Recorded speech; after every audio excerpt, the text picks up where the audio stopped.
आशीर्वाद। बूढ़ी रमा जो कि 15 साल से बिस्तर पर थी, उनको देखकर लगता था कभी बहुत ही खूबसूरत, होशियार व अपने समय की शिक्षित रही होंगी, पर अब तो वह दूसरों पर ही निर्भर थी।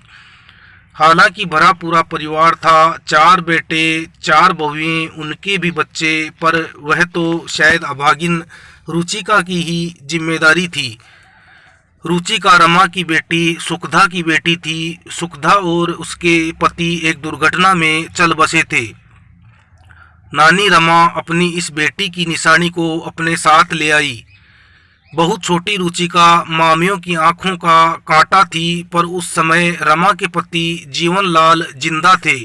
वह सरकारी ओहदे पर थे, उनके सामने कोई बोल नहीं पाता था। धीरे धीरे रुचिका बड़ी होने लगी।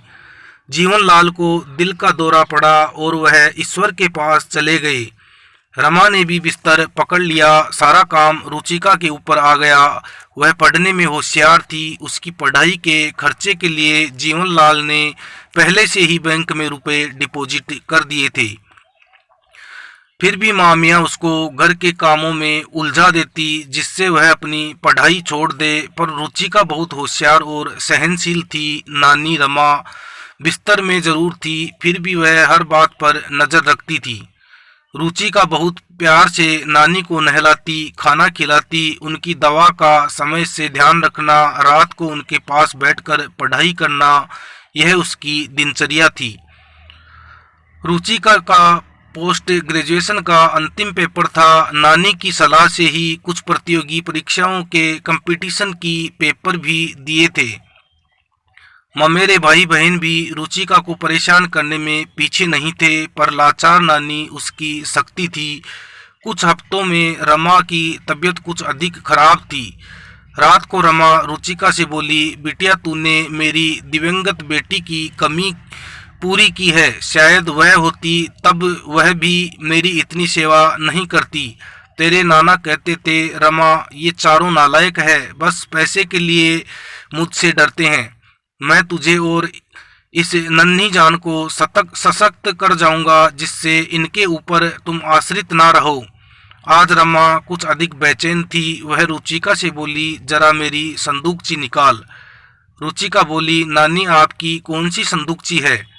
तब रमा ने कहा, सामने अलमारी खोल और सबसे नीचे का पत्थर हटा।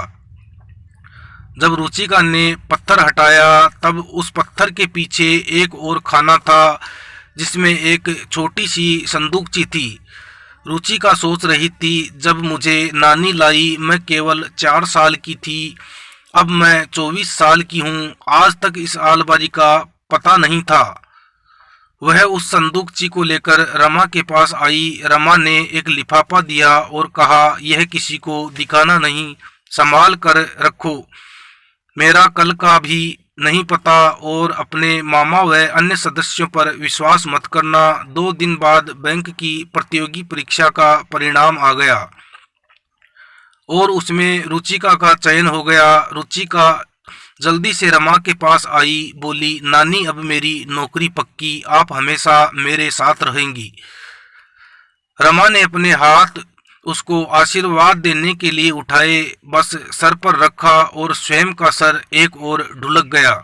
रुचिका उन्हें हिलाने लगी और चिल्लाने लगी। घर के सब सदस्य एकत्रित हो गए। रुचिका रो रही थी, पर अब नानी कहाँ थी? शायद उनकी जिम्मेदारी पूरी हो गई थी। उनके क्रियाक्रम की तैयारी होने लगी। चारों बेटे और चारों बहुओं में कानाफूसी शुरू। देखो बुढ़िया के कमरे में मकान के कागज, पैसा और बैंक की किताब कहाँ है? रुचिका को तो अपना ही होश नहीं था। जिंदा पर तो रमा के कमरे में कोई नहीं जाता था, पर अब एक एक करके जा रहे थे, पर वहाँ कुछ था ही नहीं। बस कुछ नकदी और कुछ सोने के आभूषण मिले, घर के कोई कागज नहीं मिले। जब सब कार्यक्रम खत्म हो गए और रुचिका भी अपनी सर्विस के लिए जाने लगी, तब उसने अपना सामान रखने के लिए बक्सा खोला।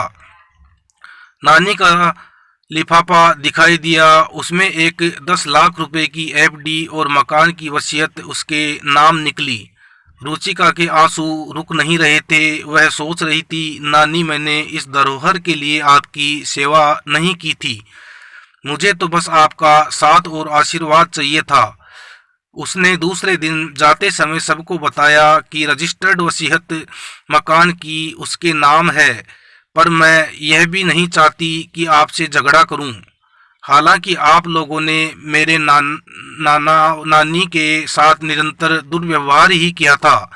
आप लोग अपना ठिकाना ढूंढ लीजिए। मैं इस मकान को अनाथ लाचार बुजुर्गों के लिए समर्पित कर रही हूँ, और जो रुपए हैं वह उन सबकी सहायता के लिए हैं। मुझे नानी की सेवा का फल मिला है।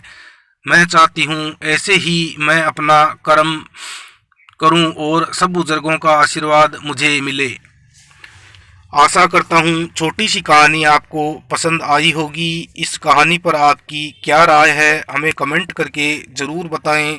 कहानी पसंद आई हो तो लाइक और शेयर करना बिल्कुल भी न भूलिए। चैनल पर नए हो तो चैनल को सब्सक्राइब ज़रूर कीजिए और साथ में घंटी के निशान को ऑल पर सेलेक्ट करें, जिससे कि आने वाले सभी वीडियो के नोटिफिकेशन सबसे पहले आपको मिल सके। कहानी सुनने के लिए आपका बहुत बहुत धन्यवाद।